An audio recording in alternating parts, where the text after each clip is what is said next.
The following video will have me talking about things that will not be suited for people who are young. So, viewer discretion is advised. I just want to let you guys know this video, I don't want this to be taken in the wrong way.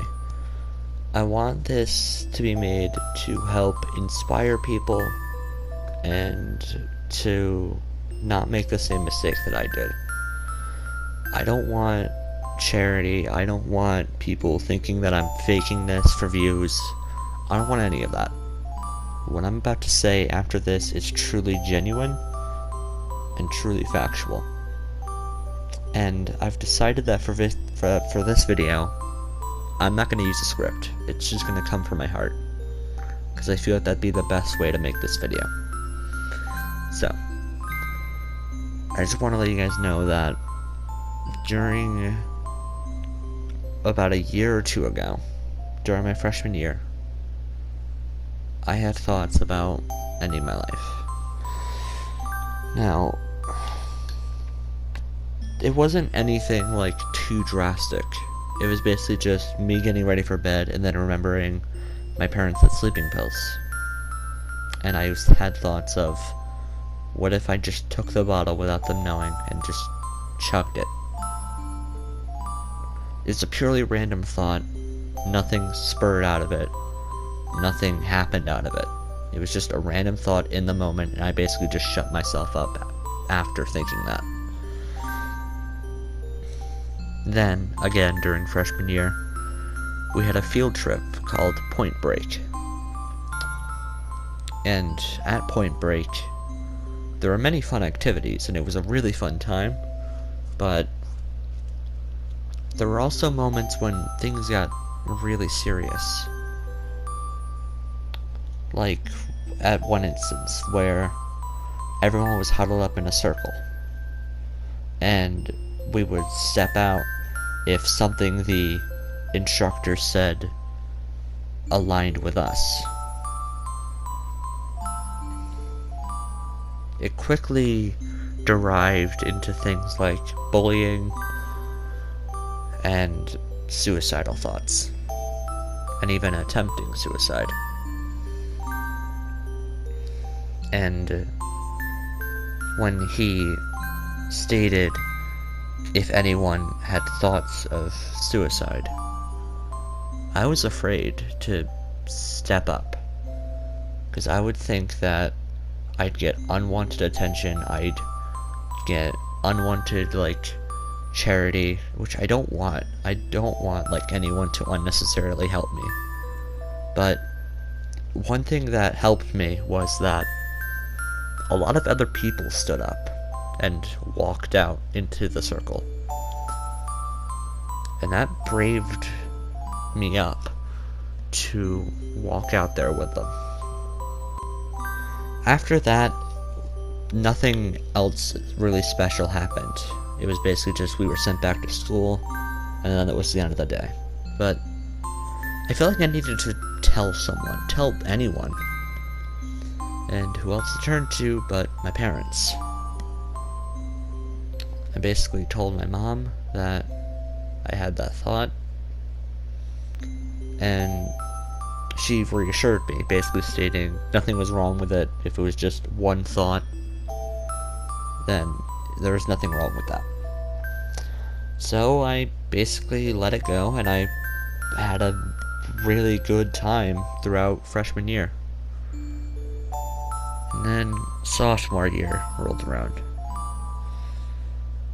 And during sophomore year, I had been grounded, and that was during my lengthy hiatus.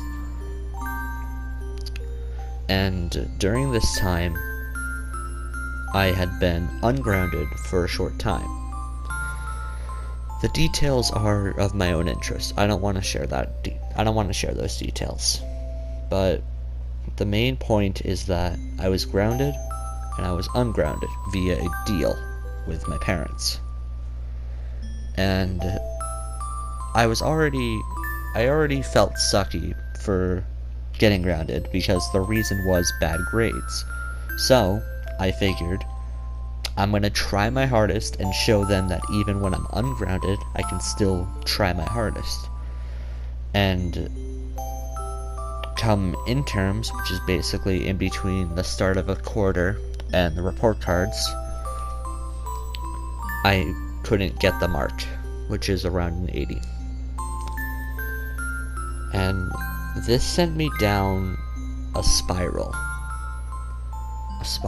of self-loathing and self-hate,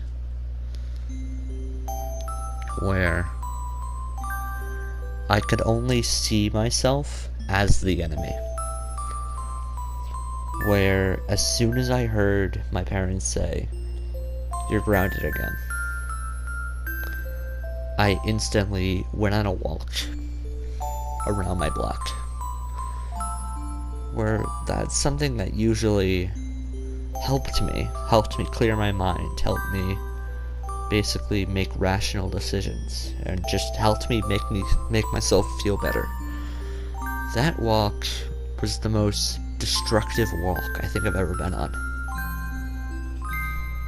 And it was for a valid reason, I feel. That was the second time I thought about suicide. And during that walk, I was basically thinking of myself as, I can't even get 80s. I'm so worthless.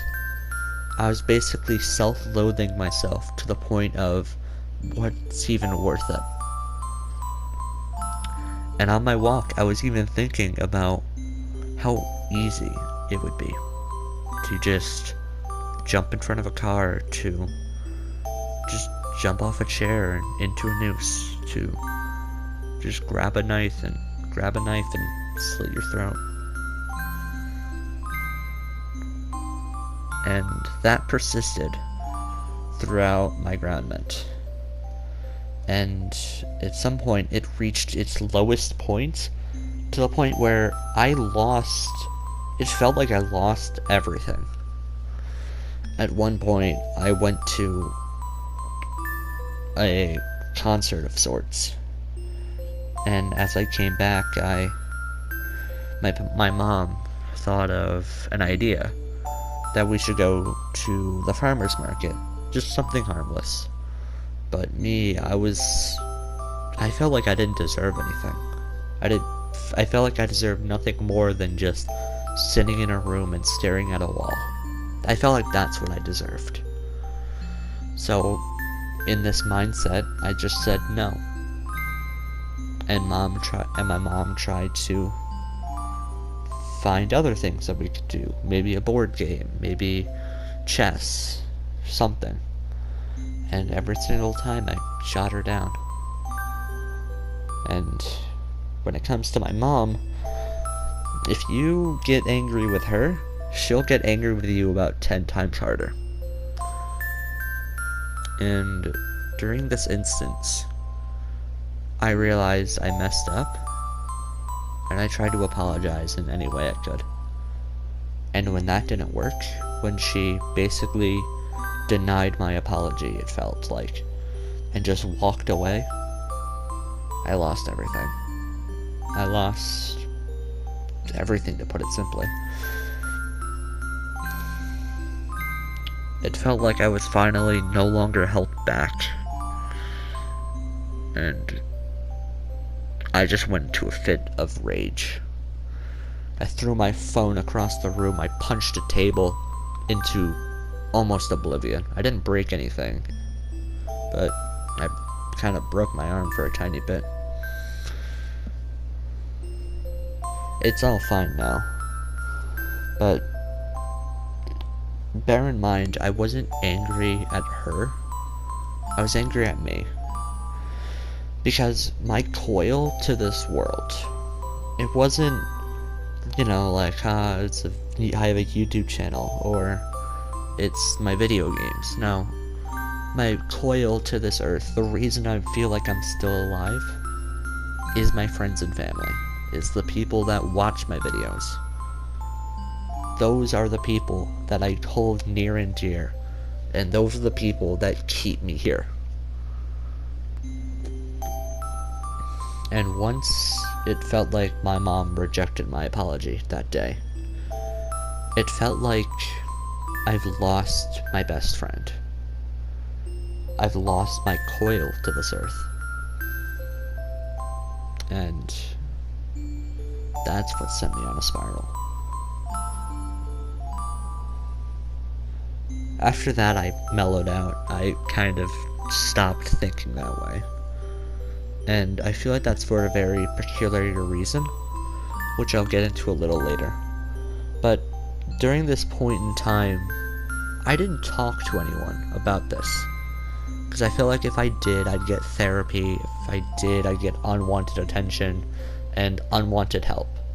Because I feel like this could be solved by just me working it out. This bubble I created became impenetrable to break. That I felt like only I had the key to break it open. That no one else would have the key, and that I would just be sort of wasting my time in a sense. But I broke out of it by myself. Though I still had those thoughts of like, why are you still here? You're a disappointment. You're a failure. And something helped me break out of that. And it's this. Way back when I was born, basically, my mom could tell something strange about me. Something unusual, something special about me. And no, it wasn't some, like, X-Men gift where I have, like, superpowers. Wish that was a thing. No, it was disorders. Mental and psychological disorders. Which were autism and ADHD. Now, my mom could tell us in a heartbeat, and as soon as I was born and I wasn't talking to anyone, well, usually that's fine for a baby, but like, not learning to talk at like an early age, I was diagnosed. And I wasn't told this until fairly recently, around when I was 15. And I learned that during this time, during my birth, and when people caught wind of this, there were many people who stated that I wouldn't be able to do anything, that I couldn't accomplish anything, that I couldn't go to school like a normal kid, that I couldn't get a job like a normal kid, that I wouldn't make it in this world, that I wouldn't amount to anything, just because of my autism and ADHD. And that has been my source ever since I learned that. My source to keep going. My drive, as it is. That proving those people wrong every day is more or less my therapy. And I realized that after about like months of thinking this way, that if I continued on this path of destructive thinking, I would let them win. That they would have the last laugh. The people that stated I wouldn't be anything, that I couldn't accomplish anything, that I wouldn't be normal, that I couldn't do anything. But if that's the case, how have I graduated out of sophomore year with 2 masteries under my belt? How would I be able to have a YouTube channel with over 60 subscribers, with having people, like, caring about my channel? How would I have any of this if I was a failure? And that's the thing. I don't want this to be a sob story because, like, oh, I decided to, or, oh, I thought of a way to kill myself. No. I don't want this to be about me. I want this to be about you guys, because that's why my channel's here. And to be frank, I sort of feel like I made this video not to get something off my chest, but to encourage you guys to keep moving forward. Because, trust me, there is someone out there.